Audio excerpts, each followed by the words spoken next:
boa tarde, bem-vindo a esta rúbrica Memórias que Contam. Hoje queremos perpetuar a memória de Monsenhor António Barbosa, sacerdote da prelatura da Opus Dei, que nos deixou há alguns dias, junto de Maria Lúcia Mendes, que agradeço a sua presença. Vamos, de alguma forma, descobrir e apresentar, no fundo, reconhecendo a sua marca no mundo, nas pessoas, também na Igreja. Muitíssimo obrigada, Maria Lúcia Mendes, por estar connosco. Eu é que agradeço.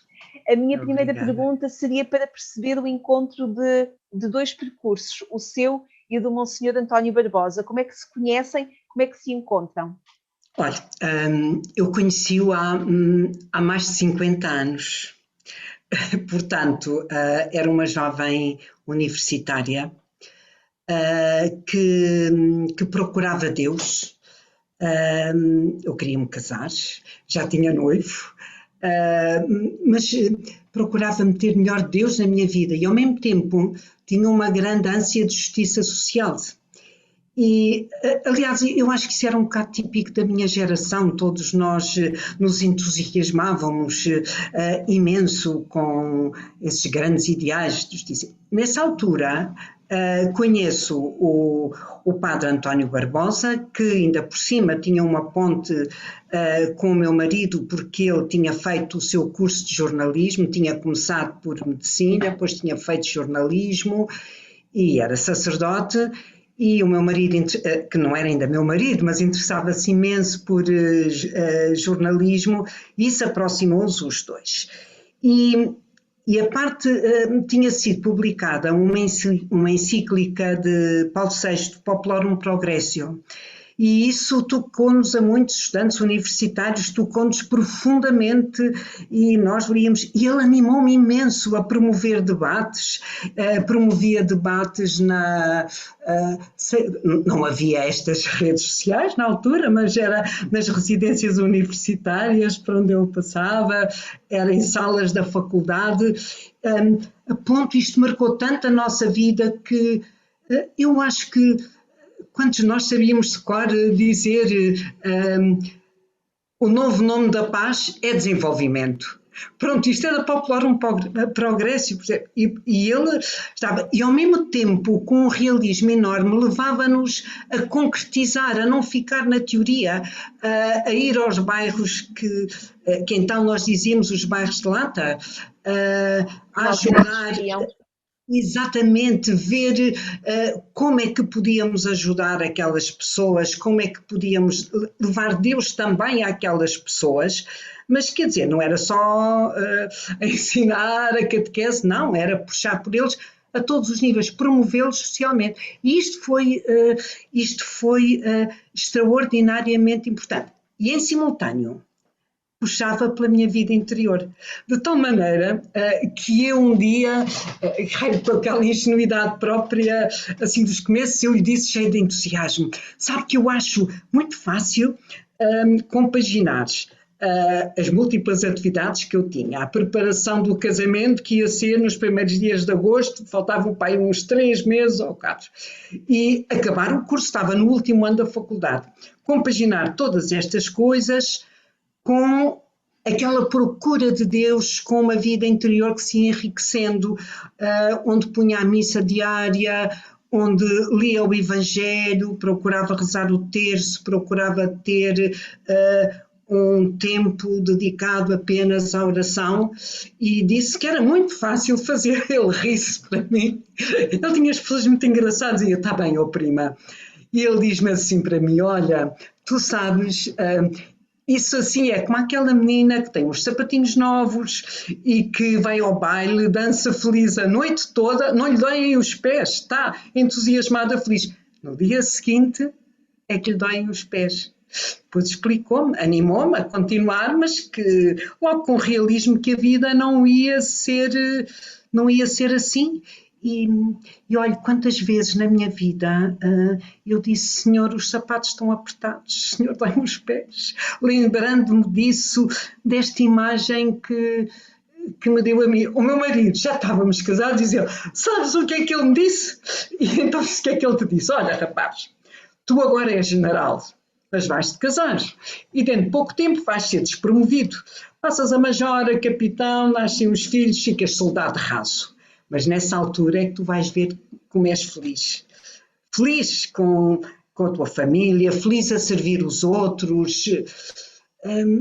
E isto era de uma sensatez, de um realismo, animava-nos imenso, puxava-nos.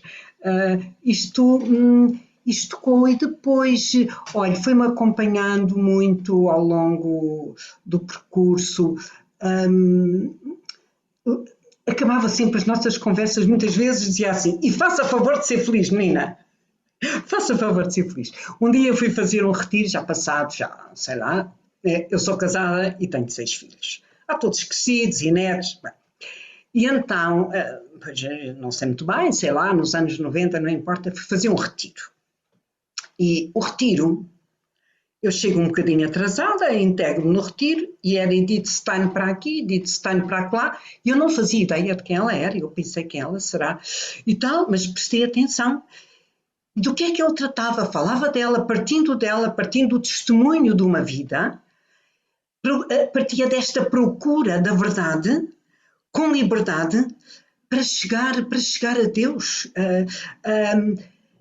E aquilo para mim foi espantoso, fui logo depois comprar o livro, mas digo-lhe, uma das coisas mais espantosas e que define o perfil do Padre Barbosa, do Monsenhor Barbosa, é que naquele retiro havia pessoas que tinham o primeiro ciclo, antigamente dizia-se 4ª classe, naquela altura, tinham o primeiro ciclo. Havia outros, graus médios, outros licenciados, e a verdade é que a Edith Stein ficou ao nível de todos, esta procura da verdade, toda a gente o entendeu, Deus ficou próximo de nós, era a capacidade que ele tinha. Nessa altura, convidei uma amiga minha para ir, queres vir e tal? Pronto, ela foi-se confessar. E no fim da confissão, eu olho para ela, pronto, a pensar, confessavam com ele e achava que corria bem, animava imenso. Ela prega-se a chorar, eu fiquei aflitíssima, eu pensei, o que é que se passa? E ela disse, não, eu estou a chorar de emoção. É que ele fez-me perceber que Deus gosta de mim, que Deus me ama eternamente. Eu nunca me esqueci disto. Que Deus me ama eternamente. E além disso, deu-me uma penitência muito pequenina.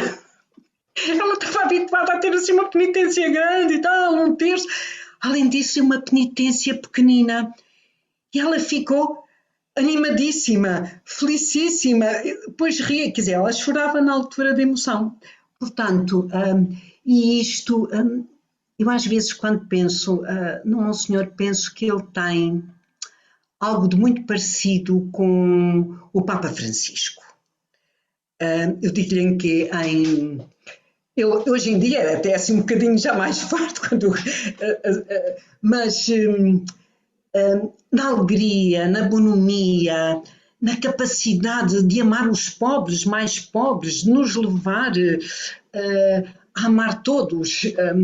Não respondia a provocações. Quantas vezes o Papa Francisco é provocado e não responde a provocações? Não respondia a provocações, estava sempre com a Igreja, sempre com o Papa e sempre a puxar-nos, a puxar por nós numa atitude de servir. O Papa, aí numa catequese, eu acho que foi na América Latina, não sei muito bem, ele disse uma frase que eu ouvi a ele e não foi o único. Há outro sacerdote que eu ouvi também muito, que era quem não vive para servir não serve para viver. E o Papa disse esta frase e eu disse, aqui está. Encontrou nesta frase também o Monsenhor António Barbosa. Exatamente, encontrei-o aqui. E a vida dele é assim, eu tenho um filho que os amigos dele chamam-lhe o corrente de ar. E o corrente de ar quer dizer que é assim, ele aparece.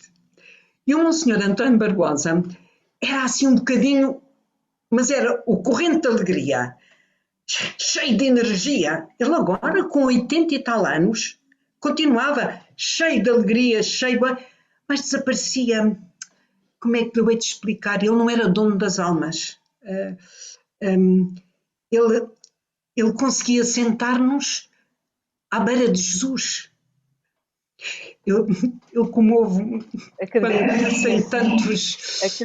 sim. em tantos momentos da minha vida em que, porque, quer dizer, Ele foi acompanhando a sua história, esteve no início da acompanhando a sua minha história história, a minha familiar, e família, os acredito que meus tenha acompanhado filhos. exatamente os filhos também, não é? Sim, sim, a boa disposição, e é engraçado sempre com aquela, e mantendo aquelas expressões que se ouviam, sei lá, há 30, 40 anos, que se dizia quando eu era, sei lá, quando eu tinha 19, 20 anos, está bem ao prima e outras coisas. Disse-me um amigo nosso que quando já estava no hospital, ainda estava na enfermaria, foi antes de entrar para os cuidados intensivos, entrou um médico e o médico disse bom dia, e ele faz um grande sorriso e disse ora, bom dia, como o cambo. Isto era um anúncio que se dizia muito em tom de brincadeira e ele espalhava com uma simplicidade, mas desaparecia, não, vamos lá ver, desaparecia, não quer dizer que depois não tivesse estado em minha casa, não tivesse partilhado refeições connosco, mas Era com uma grande liberdade nos relacionamentos também. completamente uma grande liberdade e era assim, e convidava-nos a ter um grande amor à liberdade dos nossos filhos, dos diferentes percursos, a amá-los independentemente das asneiras que fizessem ou não, a acolhê-los, a acolher toda a gente,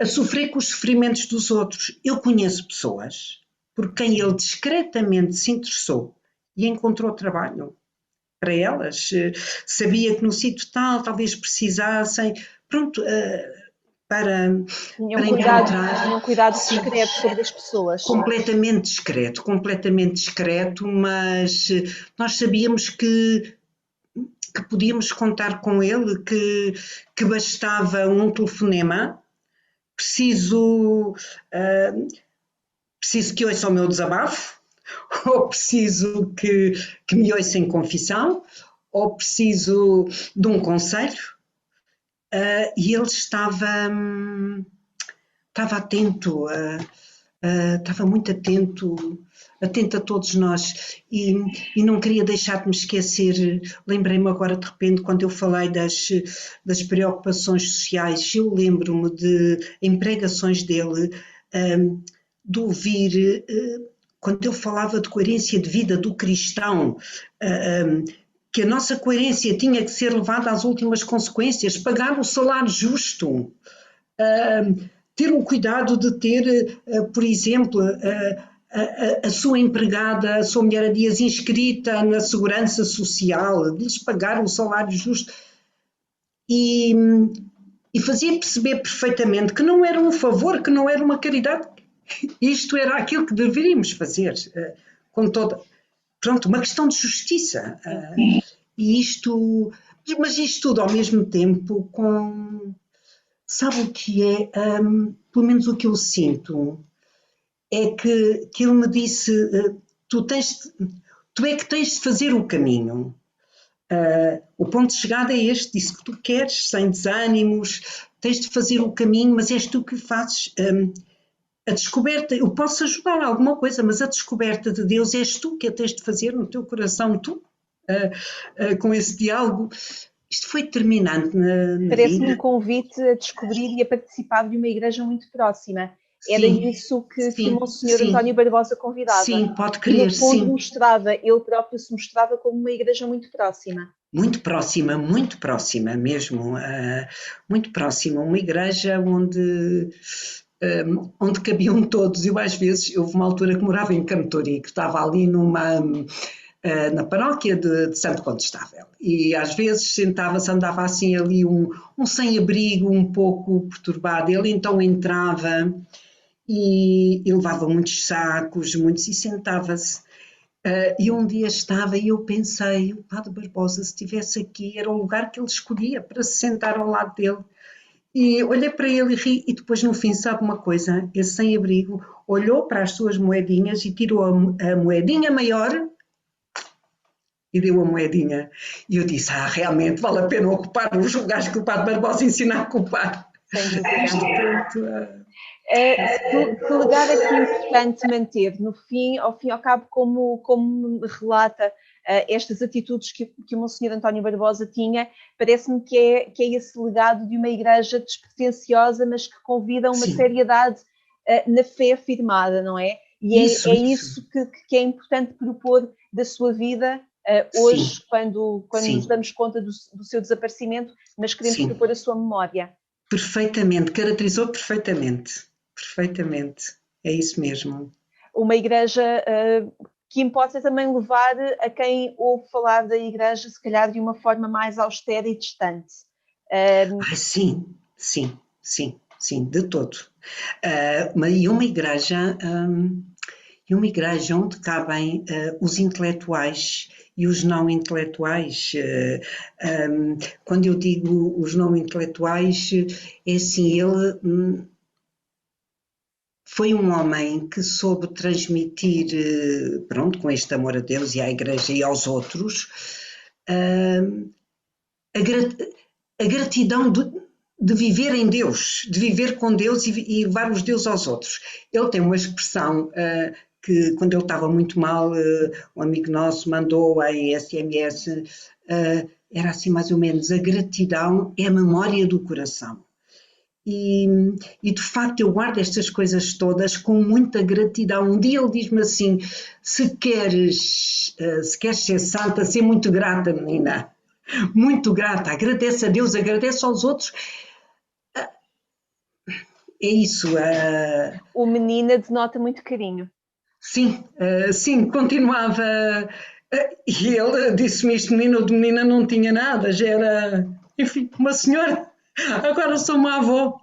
Mas esta proximidade, é isto, este caráter pastoral, por isso me faz lembrar do Papa Francisco, percebe? Que ficou muito junto a nós, muito É a junto. proximidade que converte, não é? A proximidade que É nos isso ajuda que a fazer o converte, caminho. é nós sentirmos que ali estava uma vida interior sólida, mas que era uma pessoa amiga que recebia e que, quer dizer, que não censurava, não criticava, ouvia e ajudava a recomeçar sem dramas. Ele não era para dramas, eu vejo nele aquele garoto feliz. Ele, quando era pequeno, Licial, jogava a bola na Igreja dos Anjos, ali com os outros miúdos da sua idade e mais tarde. E eu vejo aqui está o Monsenhor Barbosa a jogar feliz no céu com os outros miúdos que lá estão no céu, já com todos que vão chegando. E a todos nós, a tantas pessoas que ele não deixou, ele escrevia uns artigos, mas não deixou assim livros, nada escrito. É assim, a escrita dele ficou nas almas das pessoas que ele tocou, que passaram por eles, e foram imensas, porque ele nunca esteve aqui em Lisboa, teve um percurso cá e teve pelo interior, houve uma altura que trabalhou no Líbano e regressou. Pronto, não teve assim, estava sempre pronto, pedindo para fazer isto, ali vai. E ali vai. E estava inteiro nesses locais, não é? Sempre de corpo inteiro, em todos os lugares, sempre, sempre. É dessa forma, acredita, Maria Lúcia Mendes, que é dessa forma alegre, despretensiosa, livre, sim, mas comprometida. É dessa forma que o devemos recordar e que ele quer ser recordado também. É dessa forma que o podemos recordar. Como ele quer ser recordado, não sei. Penso que ele. Como é que ele quer? Se calhar nem nunca pensou como é que queria ser recordado. Hoje, na missa que transmitiram por. Assim na internet, uma missa ezequial, o vigário do OB em Portugal, o padre Rafael Espírito Santo, disse que o foi ver ao hospital. E quando ele reconheceu, estava todo com aquela roupa e foi-lhe dar a comunhão, seria a última vez que esteve com ele, depois passou para os cuidados intensivos e pronto. E ele, de repente, quando tem consciência que era ele, diz: mas o que é que tu fazes aqui? Tens tanto que fazer, vai-te embora, não percas tempo comigo. Como é que ele quer ser recordado? depois ele apagava-se, entre aspas, ele semeava e desaparecia. Era a tal corrente de ar, a corrente de alegria, levava, pronto, senhor, aqui está o outro. E ele, mas sim, mas penso que com toda esta simplicidade, seria assim que ele queria ser, eventualmente, se tivesse consciência, se tivessem perguntado, que ele queria ser recordado. Esteve onde lhe pediram, serviu as almas, as pessoas, a igreja, com todo o amor que foi capaz, unindo, de um modo caloroso, porque isto é muito importante, a proximidade das pessoas é muito importante, não é o distanciamento, caloroso, próximo, Este sentado-nos ao lado. é isso, sentar-nos ao lado, é Muito isso bem. mesmo. Maria Lúcia Mendes, agradeço muito estes minutos que esteve à conversa comigo, connosco, com a Eclésia, dando-nos conta e procurando perpetuar a memória do Monsenhor António Barbosa, que nos deixou há alguns dias. Agradeço muito a sua disponibilidade e a forma calorosa também e viva como propõe e quer fazer recordar esta pessoa que foi importante para si e para tantos. Muitíssimo obrigada. Boa tarde.